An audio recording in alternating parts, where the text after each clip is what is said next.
بسم اللہ الرحمن الرحیم۔ السلام علیکم ناظرین، آج کا خوبصورت واقعہ حضرت یوسف علیہ السلام اور زلیخا کے بارے میں ہے۔ حضرت یوسف علیہ السلام حضرت یعقوب علیہ السلام کے بیٹے، حضرت اسحاق علیہ السلام کے پوتے اور حضرت ابراہیم علیہ السلام کے پڑپوتے تھے۔ حضرت یوسف علیہ السلام کا واقعہ ایسا ہے کہ جسے قرآن کریم میں احسن القصص کہا گیا ہے۔ آج ہم آپ کو اسی احسن القصص کے بارے میں بتائیں گے۔ حضرت زلیخا حضرت یوسف کے عشق میں مبتلا ہو کر گناہ کی طرف مائل ہوئیں اور پھر اللہ نے ان کے بطن سے 2 پیغمبر پیدا کیے۔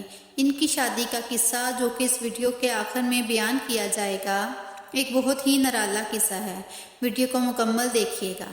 رائل جو کہ تاریخی کتابوں میں زلیخا کے نام سے مشہور ہوئیں، وہ تیمور بادشاہ کی انتہائی خوبصورت شہزادی تھی۔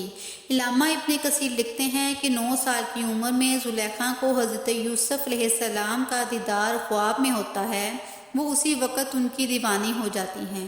کچھ سالوں بعد ان کو حضرت یوسف علیہ السلام کا دوبارہ خواب میں عزیز مصر کے روپ میں نظر آنا ہے، اور زلیخا بی بی کی قسمت ایسی کہ اسی سال عزیز مصر کا رشتہ ان کے لیے بھیجا جاتا ہے۔ وہ فوراً شادی کے لیے ہاں کر دیتی ہیں، لیکن وہ رشتہ اس وقت حضرت یوسف علیہ السلام کی طرف سے نہیں بلکہ رحیب کا تھا، جو کہ اس وقت کے عزیز مصر تھے۔ شادی کی رات ان کو پتہ چلتا ہے کہ یہ وہ لڑکا نہیں ہے جو مجھے خواب میں نظر آتا ہے۔ کچھ ہی عرصے بعد حضرت یوسف علیہ السلام مصر کے بازار میں بکنے کے لیے لائے جاتے ہیں، اور زلیخا کے شوہر عزیز مصر عطفیر بن رحیم حضرت یوسف علیہ السلام کو ان کے وزن کے برابر سونے اور ریشمی کپڑے کے عوض خرید لیتے ہیں اور گھر لے آتے ہیں۔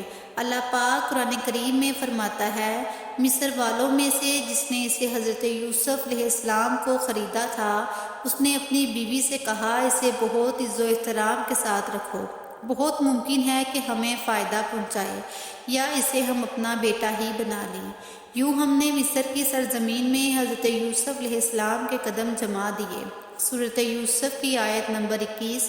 اسی طرح حضرت یوسف علیہ السلام محل میں سکون سے رہنے لگے۔ جیسے ہی آپ نے جوانی کی دہلیز پر قدم رکھا تو زلیخا جو کہ پہلے ہی آپ کو خواب میں دیکھ چکی تھی، وہ آپ پر فرفتہ ہو گئی۔ آپ فرماتے ہیں، اور جس عورت کے گھر میں تھا اور اسے پھسلانے لگی اور دروازے بند کر لیے اور کہنے لگی، لو آؤ۔ اس وقت حضرت یوسف علیہ السلام نے کہا، اللہ کی پناہ، وہ یعنی تیرے میاں تو میرے آقا ہیں جس نے مجھے عزت سے رکھا ہے، میں ایسا ظلم نہیں کر سکتا، بے شک ظالم نجات نہیں پاتے۔ سورہ یوسف آیت نمبر 23۔ چنانچہ زلیخا دروازے بند کر کے حضرت یوسف علیہ السلام سے اپنی خواہش پوری کرنا چاہتی تھی، لیکن حضرت یوسف علیہ السلام دروازے کی طرف بھاگے اور دروازے اللہ تعالیٰ کے حکم سے کھلتے گئے۔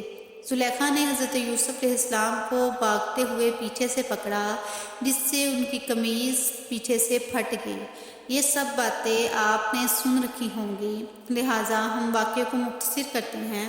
جب عزیز مصر نے حضرت یوسف علیہ السلام کو یوں بند کمرے میں سے آتے دیکھا تو اس کی بیوی نے شور مچا دیا کہ یہ لڑکا میرے ساتھ بدکاری کرنا چاہتا تھا، اور وہ بولی، جو شخص تیری بیوی کے ساتھ برا ارادہ کرے تو بس اس کی سزا یہی ہے کہ اسے قید کر دیا جائے اور اسے کوئی دردناک سزا دی جائے۔ سورہ یوسف آیت نمبر 25۔ حضرت یوسف علیہ السلام کمرے سے نکلتے تو زلیخا نے شور مچایا۔ حضرت یوسف بولے، یہی مجھے اپنی نفسانی خواہشات پورا کرنے پر مجبور کر رہی تھی۔ خیر، اللہ پاک فرماتا ہے، عورت کے گھر والوں میں سے ایک گواہ نے گواہی دی کہ اگر اس کا کتا آگے سے پھٹا ہوتا تو عورت سچی ہے اور وہ جھوٹا ہے، اگر اس کا کتا پیچھے سے پھٹا ہوا ہے تو یہ لڑکا حضرت یوسف علیہ السلام سچا ہے اور عورت جھوٹ بول رہی ہے۔ تب اس نے زلیخا سے کہا کہ یہ تمہارا فریب ہے اور کچھ شک نہیں کہ تم عورتوں کے فریب بڑے ہوتے ہیں۔ پھر اس نے کہا یوسف اس بات کا خیال نہ کر اور زلیخا تو اپنے گناہ کی بخشش مانگ، بے شک خدا تیرا بھی ہے۔ یہ واقعہ بہت مشہور ہو گیا۔ شہر کی تمام عورتیں زلیخا کو لعن طعن کرنے لگیں کہ اپنے غلام کے عشق میں ہی مبتلا ہو گئی ہے۔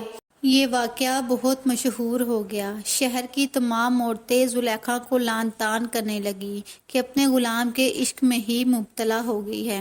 چنانچہ ایک دن زلیخا نے تنگ آ کر تمام عورتوں کو دعوت کے لیے بلایا اور کاٹنے کے لیے پھل مہیا کیے، اور ساتھ ہی حضرت یوسف علیہ السلام کو ان کے سامنے لا کھڑا کیا۔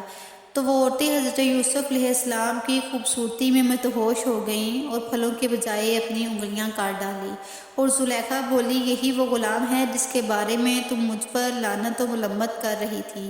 میں نے ہر چند اس سے اپنا مطلب حاصل کرنا چاہا، لیکن اس نے اپنے آپ کو روک لیا، اور جو کچھ میں کہہ رہی ہوں اگر یہ کام نہ کرے گا تو قید کر دیا جائے گا اور رسوا ہوگا۔ خیر زلیخا کی منت و سماجت کرنے پر میری بیوی کی عزت پورے شہر میں داؤ پر لگی ہے۔ عزیز مصر نے حضرت یوسف کو قید میں ڈال دیا، اور پھر 7 سال کے بعد ایک انتہائی عجیب و غریب عزیز مصر کے خواب کی تعبیر بتاتے ہوئے حضرت یوسف کو رہائی مل گئی۔ عزیز مصر اپنے وفات سے پہلے ہی تمام اختیارات حضرت یوسف علیہ السلام کے ہاتھ کر دیے تھے۔ چنانچہ اس کی وفات کے بعد ریان بن ولید نے حضرت یوسف کو ہی عزیز مصر بنا دیا۔ چلیے اب چلتے ہیں اس بات کی طرف کہ ان دونوں کی شادی کیسے ہوئی۔ عزیز مصر کی وفات کے بعد زلیخا تنگ دست و محتاج ہو چکی تھی اور آنکھوں کی بینائی بھی چلی گئی تھی، تو کسی نے انہیں مشورہ دیا کہ اگر آپ حضرت یوسف علیہ السلام جو کہ اب شاہ مصر بھی ہیں ان سے اپنا معاملہ ذکر کریں تو ہو سکتا ہے کہ وہ آپ پر رحم کریں اور آپ کی مدد فرما کر آپ کو غنی کر دیں، کیونکہ آپ نے بھی ان کا خیال رکھا تھا اور ان کو عزت دی تھی۔ اس پر جب کسی نے انہیں یہ کہا کہ ایسا نہ کیجیے گا، ہو سکتا ہے کہ ان کو آپ کا وہ سلوک یاد آ جائے جب آپ نے ان پر الزام لگایا تو انہیں کافی تکلیف کا سامنا کرنا پڑا، اور وہ بھی آپ کے ساتھ ویسا ہی سلوک کریں گے جیسا آپ کی وجہ سے ان کے ساتھ ہوا۔ تو زلیخا فرمانے لگی میں ان کی بردباری اور کرم نوازی کو جانتی ہوں۔ چنانچہ آپ نے حضرت یوسف علیہ السلام کی گزرگاہ میں ایک ٹیلے پر بیٹھ کر ان کا انتظار کرنے لگی۔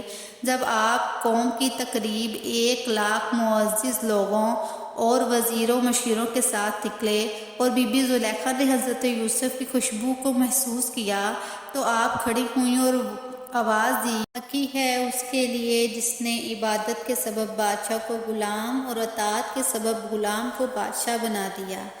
آپ نے پوچھا تم کون ہو؟ عرض کی میں وہی ہوں جو آپ کی خدمت خود کرتی تھی، آپ کے بالوں میں کنگھی کرتی تھی، آپ کے رہنے کی جگہ خود صاف کرتی تھی۔ مجھے میرے کیے کی سزا مل چکی، میری قوت ختم ہو گئی، میرا مال ضائع ہو گیا، میری آنکھوں کی روشنی ختم ہو گئی اور میں لوگوں سے سوال کرنے پر مجبور ہو گئی ہوں۔ پہلے مصر کے لوگ میری نعمت کو دیکھ کر رشک کرتے تھے اور اب میں اس سے محروم ہو چکی ہوں، کیونکہ فساد کرنے والوں کی یہی سزا ہے۔ یہ سن کر حضرت یوسف علیہ السلام بہت زیادہ روئے اور حضرت زلیخا سے فرمایا کیا تیرے دل میں میری محبت سے کچھ باقی ہے؟ آپ نے عرض کی جی ہاں، اس کی قسم جس نے حضرت ابراہیم کو خلیل بنایا، مجھے آپ کی طرف دیکھنا زمین پر سونے چاندی ملنے سے زیادہ محبوب ہے۔ آپ وہاں سے چلے گئے اور حضرت زلیخا کی طرف نکاح کا پیغام بھجوایا۔ اگر تمہاری رضامندی ہو کہ ہم تم سے نکاح کر لیں اور اگر تم شادی شدہ ہو تو تمہیں غنی کر دیں۔ آپ نے حضرت یوسف علیہ السلام کے پیغام لانے والے سے کہا میں جانتی ہوں کہ وہ مجھ سے مذاق کر رہے ہیں، کیونکہ میری جوانی حسن و جمال کے وقت تو انہوں نے میری طرف توجہ نہیں دی، اور اب جب کہ میں بوڑھی اندھی اور فقیر ہوں تو وہ مجھے کیسے قبول کر سکتے ہیں۔ بہرحال حضرت یوسف علیہ السلام نے ان سے نکاح کر لیا اور ان کے پاس آئے، پھر نماز پڑھی اور اللہ پاک سے اس کے اسم اعظم کے وسیلے سے دعا کی تو اللہ پاک نے حضرت زلیخا کا حسن و جمال، بصارت اور جوانی واپس لوٹا دی۔ نکاح کے وقت آپ باکراں تھی۔ حضرت زلیخا سے حضرت یوسف علیہ السلام کے 2 بیٹے بھی پیدا ہوئے۔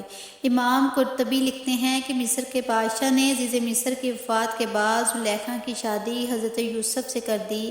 حضرت یوسف نے شادی کی رات حضرت زلیخا سے کہا، کیا یہ اس سے بہتر نہیں جو تم چاہتی تھی؟ وہ کہنے لگی، اے یوسف، مجھے ملامت نہ کر۔ اسی طرح محمد سمرقندی لکھتے ہیں، زلیخا کا خاوند مر گیا۔ ایک دن وہ سر راہ بیٹھی تھی کہ یوسف علیہ السلام کا اپنے خدادام و حشم کے ساتھ اس پر گزر ہوا۔ زلیخا بولی، سب تعریفیں اس خدا کے لیے ہے جس نے غلام کو اپنی عبادت کے بدلے بادشاہ بنا دیا اور بادشاہ کو اس کی نافرمانی کے بدلے غلام بنا دیا۔ اور یوسف علیہ السلام نے ان سے شادی کی اور انہیں کنواری پایا۔ شادی سے پہلے چونکہ آپ ایمان لا چکی تھی تو اس لیے شادی کی پہلی رات سے ہی عبادت خداوندی میں خود کو غرق کر لیا اور اللہ پاک کا حکم آنے کے بعد ہی حق زوجیت ادا ہوا۔ ناظرین، آپ لوگوں کو یہ قصہ کیسا لگا؟ کمنٹ باکس میں اپنی قیمتی رائے کا اظہار ضرور کیجیے گا، اور اس طرح کی مزید اسلامک ویڈیوز کے لیے ہمارے چینل کو سبسکرائب کر دیں